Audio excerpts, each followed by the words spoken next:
Matagal na namin ginagamit ito ni Kuya Boy sa aming pagdidilig dito sa aming mga halaman. Hindi siya nauubos dahil nire-refill lang namin ng nire-refill. So ito meron na siyang asola kasi may asola rin kami doon.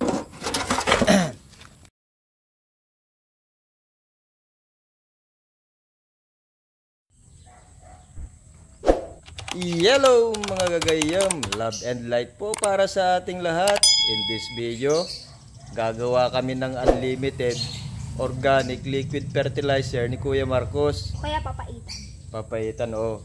Nasabi niya papaitan kasi amoy pinapaitan pag sobrang fresh nung ating liquid organic fertilizer. So nasabi ko na magiging unlimited itong fertilizer na gagawin natin dahil yung materials natin ready available lang dito sa ating paligid. Hardin o bahay. Oh, hardin daw. Kaya unlimited siya. At may nagawa na kaming dati. Yun na yung ginagamit namin para sa aming mga halaman at gulay.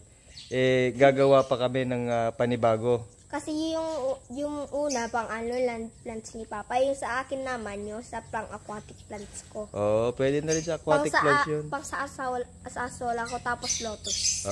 Okay. So ito mga gayam, yung mga trimmings ng dead plants. Ito yung mga dead plants na ilalagay lang natin dyan, yung mga pinag-trimmingsan namin dito sa paligid. Ilalagay lang dyan. Tapos kuha pati ako ng ano doon, daw ng mulberry. Yung isang ito ay kukunin namin ni Kuya Marcos. Kukunin mo Kuya Marcos. At may dadagdag doon sa aming ginagawang liquid fertilizer. Sige, tadtarin mo. Sige, Pinoy, konti pa, mahaba yan. Mahaba yan. Go. Yun ko, oh. Marcos. Oh, ganyan, oh. Lagay mo doon. Isa pa.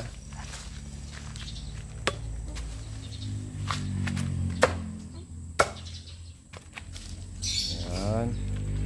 Isa pa. Tulong pa yan. Oh, sige.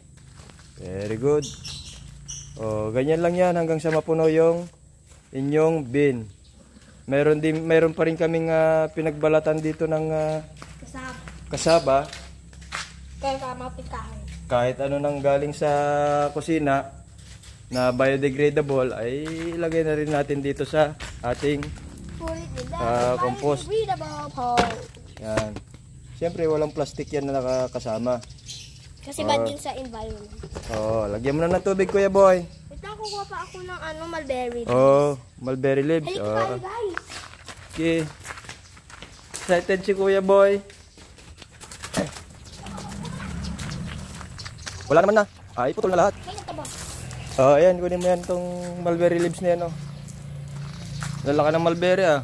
Yung leaves lang po. Yan. Isa-isahin mo. Mamadali ka, may pupuntahan ka? Wala po. Ay, wala. Oh. Pati pa isa. Ito yung ewan kong Illinois ang variety ng mulberry na ito. Illinois. Illinois ba yan?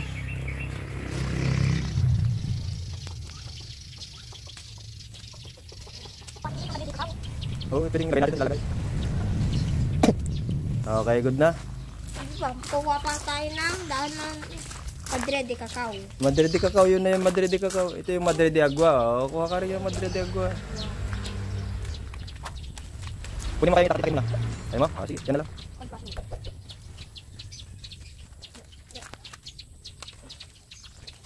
May ugat. Oh. Let's go. Tara, processing. Processing. Okay. Tingnan natin.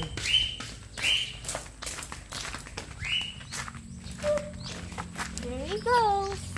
Okay. Lagyan mo ng tubig. The next step is lagyan na siya ng tubig at the top, very top. Okay, gayam yung tubig na nilalagay namin ni Kuya Boy diyan sa aming compost bin. Sahod ulan lang 'yan. Kaya okay na okay rin lang. Wala siyang chlorine. Naging stock water na rin lang 'yan. Mas maganda. So by gravitational force mula doon sa water collection na tank namin, tumutulo na siya, kaya hindi siya ganong kalakas, pero okay lang naman yan. Less konsumo sa electricity, tipid pa. So okay na namin ng hindi naman kapunuan ng tubig, so for now okay na yan. Okay na yan, kasi pag bubulok pa yan. Sige, takpan mo na. Tatakpan ito natin ng Captain Marvel. Captain Marvel, nasaan yung itak natin? Okay mga gayam, pupuntahan natin yung isang nagawa na naming liquid fertilizer. So matagal na namin ginagamit ito ni Kuya Boy sa aming pagdidilig dito sa aming mga halaman. Hindi siya nauubos dahil nire-refill lang namin ng nire-refill. So ito, meron na siyang asola kasi may asola rin kami doon. Pag overcrowded na yung asola, nilalagay namin dito. At ito na ngayon. Papaitan. Amoy papaitan siya. So ito nabulok na at ready nang gamitin. Labo-labo na dito, pero karamihan na nandito yung mga pinagtitriman lang namin ng gulay at mga halaman din.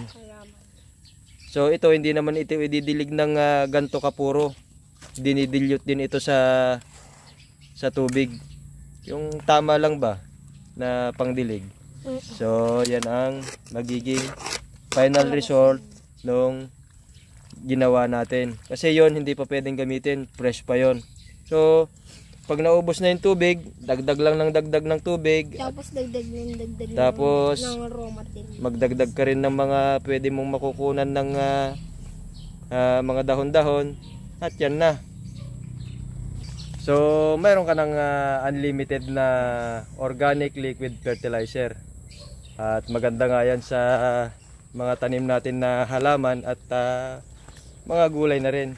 Hanggang dito na lang mga kagayam para sa aming short video.